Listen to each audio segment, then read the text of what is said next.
देवियों और सज्जनों, आपको सत सत नमन। आज मैं आपके सामने आत्म परिचय 98 भाग सत्यनारायण व्रत कथा चतुर्थ अध्याय को लेकर उपस्थित हुआ हूं। देवियों और सज्जनों, भगवान सत्यनारायण व्रत के अंतर्गत चतुर्थ अध्याय को सुनने से प्राणी मोक्ष को प्राप्त हो जाता है। जैसा कि मैंने पहले बताया है कि 4 अध्यायों में धर्म अर्थ काम मोक्ष, पहले अध्याय की कथा का श्रवण करने से धर्म का प्रवेश हमारे अंतःकरण में, हमारे घर में, हमारे समाज में होता है। दूसरे अध्याय का कथा श्रवण करने से माता लक्ष्मी, माता पृथ्वी प्रसन्न होकर धन धान्य से परिपूरित कर देती हैं हमें और पूरे समाज, संसार, राष्ट्र को। तीसरे अध्याय का कथा का श्रवण करने से माता लक्ष्मी, पृथ्वी माता, विवाह से संबंधित कोई समस्या होती है वर या वधू की, तो उस समस्या का समाधान कर देती हैं और बेरोजगारी की समस्या दूर कर देती हैं। चतुर्थ अध्याय का कथा का श्रवण करने से संपूर्ण समस्याओं से मुक्ति का पा करके व्यक्ति भगवान नारायण की कृपा से मोक्ष प्राप्त करता है। 5वां अध्याय जो होगा, इन 4 अध्याय का कंक्लूजन, इन 4 अध्यायों में जो बताया गया है उसको सिद्ध करने के लिए स्पष्ट प्रमाण दिया गया है।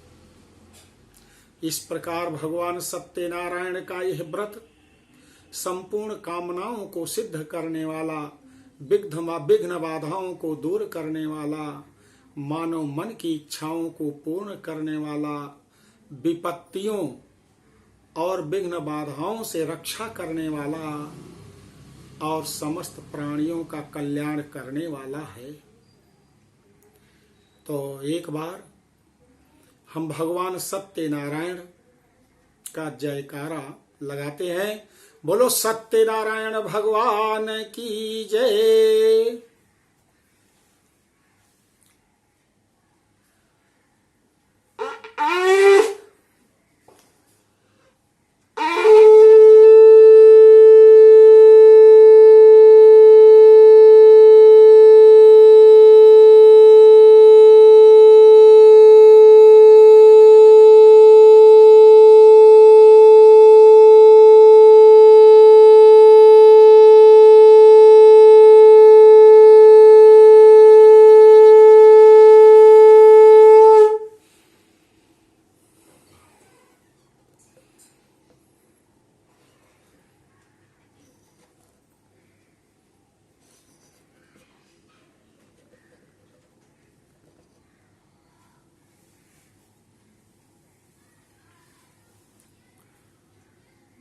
तृतीय अध्याय में आपने कथा का श्रवण किया कि साधु नाम का वो बिजनेसमैन, व्यापारी अपने जामाता के साथ कारागार से मुक्त होकर के बहुत अधिक मात्रा में धन प्राप्त करके अपने घर के लिए प्रस्थान करता है। सूत जी कहते हैं, हे शौनक जी सुनिए, आगे मैं आपको बता रहा हूं उसकी यात्रा किस प्रकार पूर्ण होती है।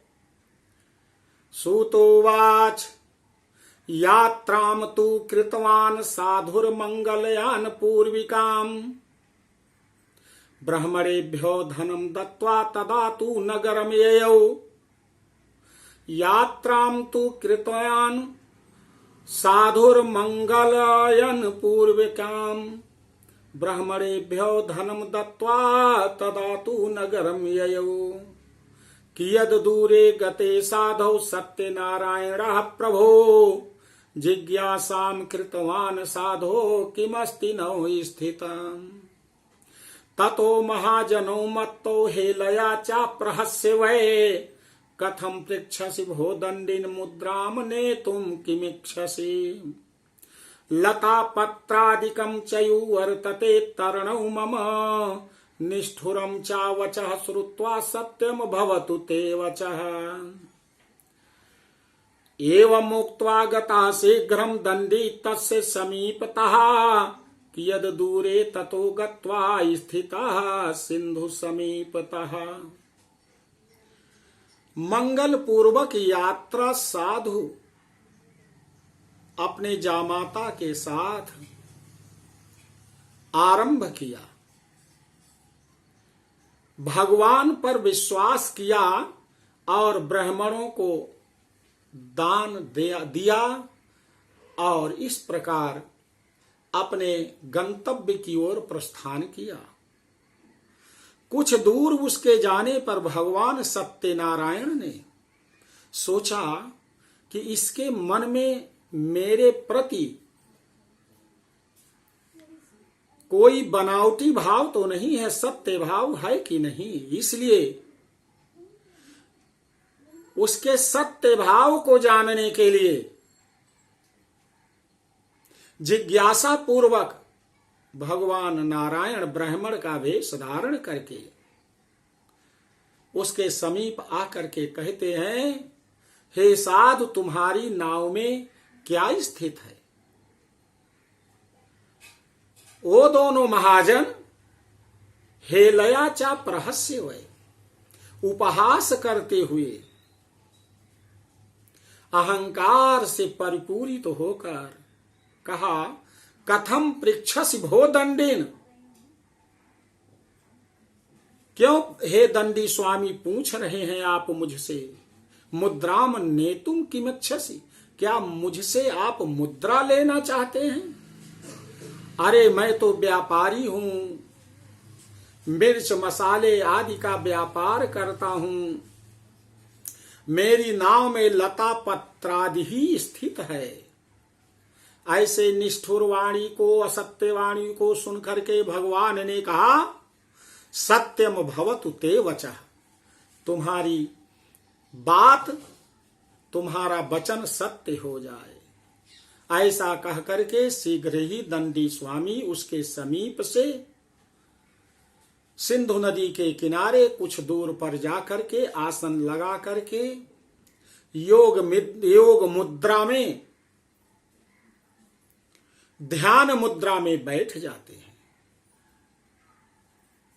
इसके बाद आगे सूत जी कहते हैं कि हे सौनक जी सुनो, गते दंडिन साधुश्चाकृत नित्य क्रियस्तदा उत्थितां तरणीं दृष्ट्वा विस्मयं परमं ययौ दृष्ट्वा लतादिकं चयु मूर्छितो न्यापतद् भुवि लब्ध संज्ञो बणिक पुत्रस्ततः चिन्तान्वितो अभवत् तदा तु दुहितुः कान्तो वचनं चाइदम् अब्रवीत् किमर्थं क्रियते शोकः शापो दत्तश्च दण्डिनः शक्यते तेन सर्वं हि कर्तुं चात्र न संशयः अतस्तशरणमयामो वाञ्छितार्थो भविष्यति जामातुर्वचनं श्रुत्वा तत्सकाशं गतस्तदा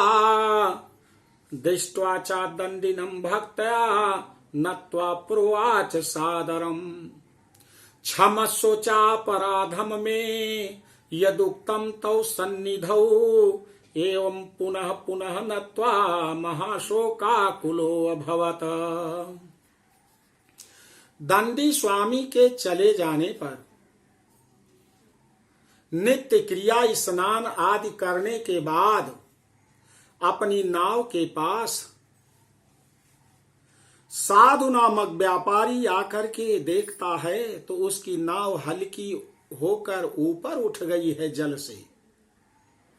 अंदर जाकर देखा तो सचमुच हीरा जवाहरात सोना चांदी मणि माणिक के स्थान पर लता पत्रादि हो गया।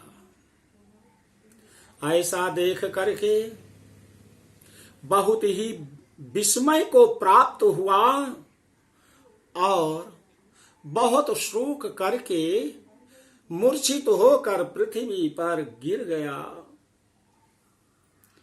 इसके बाद उसका दुहिता, उसका जामाता सुंदर वचन कहा।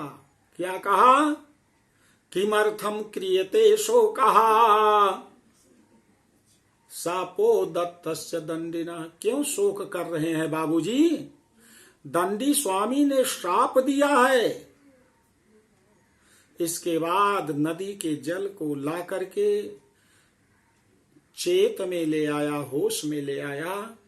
उठ करके साधु बैठता है और अपने जामाता की वचन को ध्यान पूर्वक सुनता है। उसका दुहिता कहता है कि यह जो आपका दुख है ये दंडी स्वामी ही दूर कर सकते हैं, इसमें कोई संदेह नहीं है, क्योंकि वही भगवान हैं। आपकी परीक्षा लेने के लिए उपस्थित हुए हैं, इसलिए आप उनकी शरण में चले जाएं और यदि वे प्रसन्न हो जाएंगे तो आपकी मन की कामना सिद्ध हो जाएगी। जामातुर वचनम श्रुत्वा तत्सकाशम गतस्तदा। अपने जामाता के वचन को सुन करके शीघ्र ही उसी दिशा में साधु गया जिस दिशा में दंडी स्वामी गए हुए थे। कुछ दूर जाने पर देखा कि दंडी स्वामी नदी के किनारे बैठे हुए योग मुद्रा में, साधना में, ध्यान में लगे हुए हैं। उनके सामने भक्ति पूर्वक प्रणाम करके, झुक करके, हाथ जोड़ करके आदर पूर्वक वो बोलता है, प्रभु क्षमस्व चापराधम में यदुक्तम तो सन्निधो। आपके समीप मुझसे जो अपराध हुआ है उसे क्षमा कर दें प्रभु। ऐसा बार बार कह करके सिर को झुका करके हाथ जोड़ करके उनके चरणों पर गिरता है। महाशोकाकुला भवत, और बहुत महान शोक को प्राप्त होता है, महान शोक को प्राप्त होता है। ऐसे विलाप करते हुए साधु को देख करके भगवान जो दंडी स्वामी के रूप में वहां उपस्थित है उन्होंने कहा, प्रोवाच वचनम दंडी बिलपंतम विलोक्य चा मारोदिहि मारोदिहि शृणु मद्वाक्यम मम पूजा बहिर्मुखा ममाज्ञा चा दुर्बुद्धे लब्धम दुखम मुहुर्मुहु तत्श्रुत्वा भगवद्वाक्यम स्तुतिम कर्तुम समुद्यता। उसे रोते हुए देखकर दंडी स्वामी ने कहा, मत रो मत रो, मेरे वाक्य को तू सुन, मेरी पूजा से तू बहरा मुख हो गया है, तुझे कुछ भी सुनाई नहीं देता है, तू अपने किए हुए संकल्प को भूल गया है। ऐ दुर्बुद्धि, मेरी आज्ञा से तू बार बार दुख को प्राप्त कर रहा है। भगवान के ऐसी वाणी को सुन करके हाथ जोड़ करके साधु भगवान की प्रार्थना करने के लिए उद्यत हो गया, तैयार हो गया।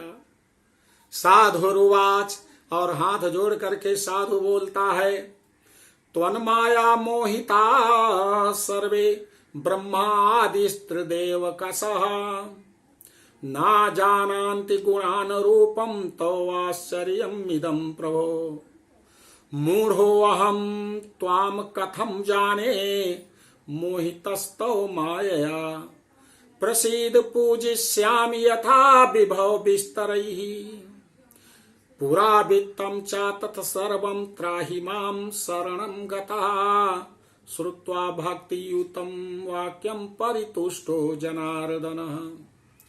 साधु की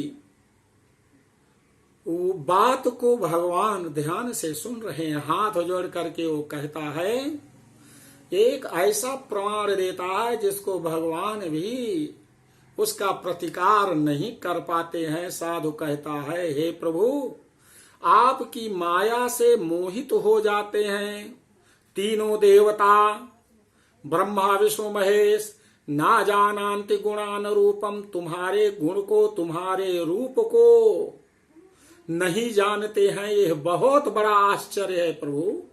मूढ़ो अहम, मैं तो मूढ़ हूं, मेरे पास तो कोई बुद्धि ही नहीं है। IQ 0 है मेरी बुद्धि शून्य है, बुद्धिहीन मैं हूं। कथम जाने, आपको कैसे जान सकता हूं प्रभु। मोहितस्तव माया, तुम्हारी माया से मैं मोहित हो गया हूं। प्रसीद, आप प्रसन्न हो जाइए। पूजिष्याम यथा विभव विस्तरई, मैं आपकी पूजा कर रहा हूं। आपका वैभव, आपका यश, आपकी कीर्ति, आपका नाम हर जगह संसार में, पूरी सृष्टि में विस्तारित है प्रभु। आप जो है मेरे ऊपर प्रसन्न हो जाइए। और पुरा वित्तम चा तत्सर्वम, जैसे मेरी नाव में पहले धन था वैसे ही मुझे धन से संपन्न कर दीजिए। त्राहि माम, मेरी रक्षा करो प्रभु, मैं आपकी शरण में आया हूं।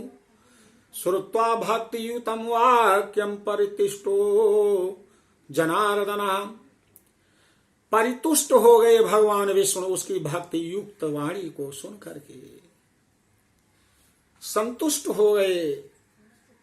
और भगवान ने कहा, ठीक है साधु, आपने जो कहा है मैं आपके ऊपर प्रसन्न हूं। मैं आपको मन वांछित वरदान देता हूं।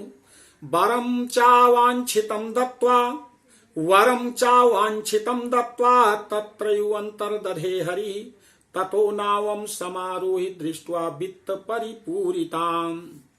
कृपया सत्य देवस्य सफलम वांछितम मम, इति युक्ता स्वजनैः सार्धम पूजाम कृत्वा यथा विधि।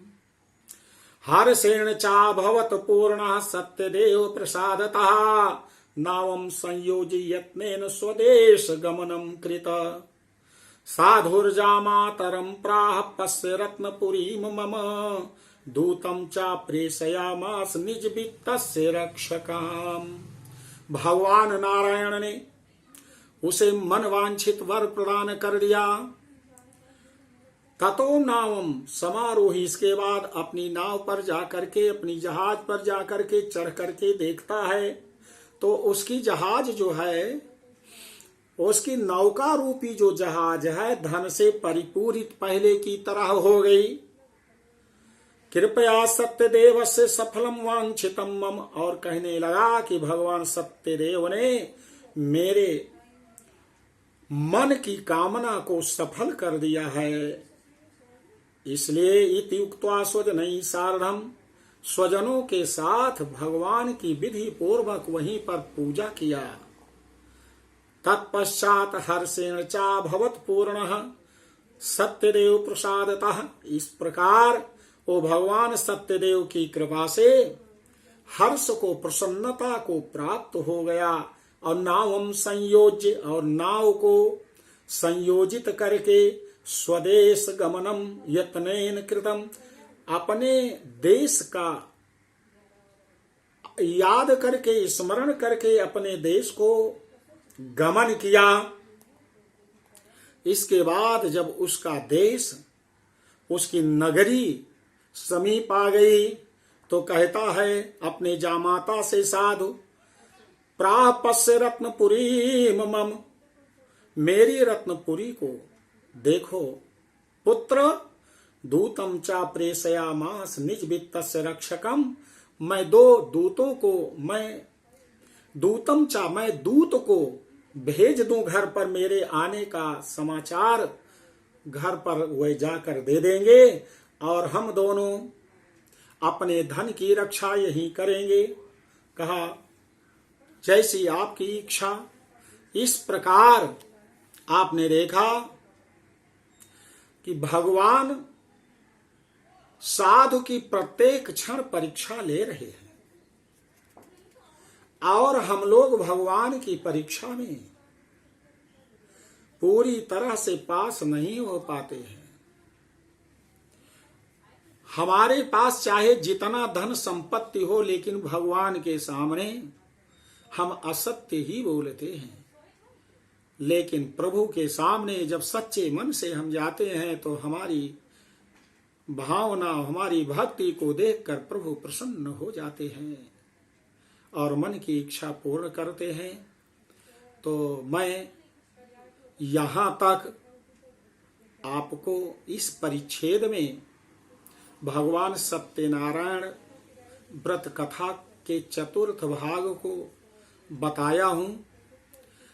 इससे आगे मैं अगले परिच्छेद में आपको जरूर बताऊंगा। आपसे निवेदन है कि आप अपने सगे संबंधियों को भगवान सत्यनारायण के इस व्रत को करने और कथा को सुनने के लिए आप जरूर कहें और आप लोग जरूर सुने और वीडियो को सब्सक्राइब करें। केवल एक बार करना है, सब्सक्राइब बार बार नहीं किया जाता है, नहीं तो अनसब्सक्राइब हो जाता है।